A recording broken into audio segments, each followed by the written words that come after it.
Now we are going to our new topic, how do metal and non metal react। क्या होता है बच्चों जब मेटल और नॉन मेटल रिएक्ट करते हैं। अभी तक हमने मेटल नॉन मेटल की जो भी प्रॉपर्टी पढ़ी है उसका वीडियोस अगर आपने नहीं देखे हैं तो जाकर प्लेलिस्ट से आप देख लीजिए। तो इसके लिए पहले तो आपको ये पता होना चाहिए कि मेटल कौन से हैं हमारे पास और नॉन मेटल कौन से हैं। आइए देखते हैं मेटल्स। ये नॉबल गैसेस की बातें करते हैं। सबसे पहले नॉबल गैसेस वो होती हैं जो किसी से भी रिएक्ट नहीं करती हैं। इसका रीज़न ये है कि इनका ऑर्बिट कंप्लीट होता है, लास्ट ऑर्बिट में 8 इलेक्ट्रॉन इनके फिल होता है, तो इनको किसी से रिएक्शन करने की नीड ही नहीं है।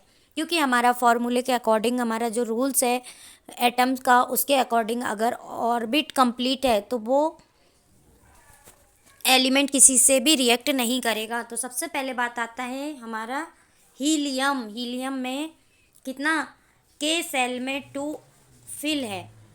तो हीलियम हमारी क्या हो गई, नोबल गैस हो गई। नोबल गैसेस को हम इनर्ट गैसेस भी बोलते हैं। नेक्स्ट हमारा है नियॉन 2 8। इससे पहले वाले वीडियो में मैंने आपको 2n का स्क्वायर वाला फार्मूला बताया था, जिसमें मैंने बताया था कि फर्स्ट ऑर्बिट में हमारा 2 फिल होता है और उसके बाद 8, मिनिमम 8 होना चाहिए। तो नियॉन जो है कंप्लीट करता है अपना ऑक्टेड। उसके बाद आता है ऑर्गन। ऑर्गन का एटॉमिक नंबर है 18, तो इसका इलेक्ट्रॉनिक कन्फिग्रेशन 288। इसका भी मतलब ये कंप्लीट है। ये नोबल गैसेस होती हैं, इनर्ट गैसेस होती हैं जो किसी से रिएक्ट नहीं करती हैं, तो इनके लिए तो यहाँ पर टॉपिक क्लोज हो जाता है। नेक्स्ट अब आते हैं हमारे मेटल्स। मेटल्स में हमारा है सोडियम। सोडियम का इलेक्ट्रॉनिक कन्फिग्रेशन देखते हैं 281। इसका एटॉमिक नंबर अगर 11 है तो इसका फर्स्ट ऑर्बिट में मैं एक ये आपको सेल बना के बता देती हूँ इसमें वापस से। ये हमारा हो गया K L और M।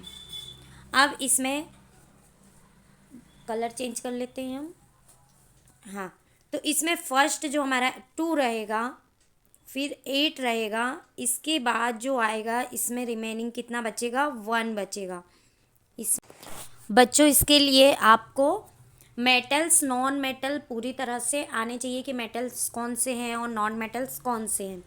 तो मेटल्स क्या, जो मैंने फिजिकल प्रॉपर्टी आपको पहले वीडियो में अपलोड कर दी है, और अभी भी आप इसमें देख सकते हैं कि नॉन मेटल गैसेस दिए हुए हैं आपके। ये nitrogen, oxygen, fluorine, phosphorus, sulphur, chlorine. और मेटल्स में sodium, magnesium, aluminium, calcium, potassium, ये सब दिया हुआ है। इसके लिए आपको ये सभी पता होना चाहिए कि कौन सा मेटल है, कौन सा नॉन मेटल है, तभी हम ये वाली प्रॉपर्टी को समझ पाएंगे कि क्या होता है जब मेटल और नॉन मेटल रिएक्ट करते हैं। इसी को समझने के लिए मैं आगे एग्जांपल लेती हूँ सोडियम और क्लोरीन का। आइए देखिए, अब आ गया हमारा मेन पॉइंट। एक हमने जो सोडियम लिया है, सोडियम जो है मेटल है आपका, सोडियम मेटल है। इसका इलेक्ट्रॉनिक कन्फिग्रेशन है 281।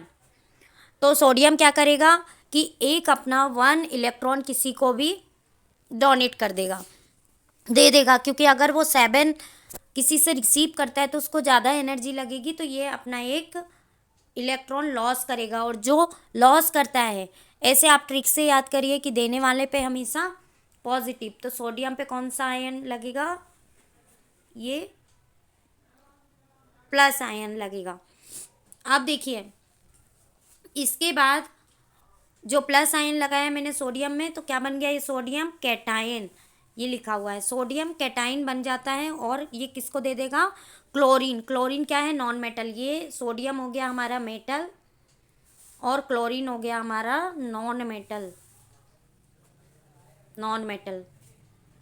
अब क्लोरीन का इलेक्ट्रॉनिक कन्फिग्रेशन 287 है। अब इसमें भी मिनिमम कितना, 8 इलेक्ट्रॉन होना चाहिए था, लेकिन इसके पास 7 है। तो ये किससे ले लेगा, गेन करेगा, ये सोडियम से ले लेगा और एनाइन बनाएगा। क्लोरीन पे जो ये मैंने एनाइन लगा दिया, तो जो हमेशा इलेक्ट्रॉन लेता है वो उसके पास क्या हो जाता है, ये नेगेटिव नेगेटिव एनाइन लगा दिया मैंने, तो ये हो गया एनाइन।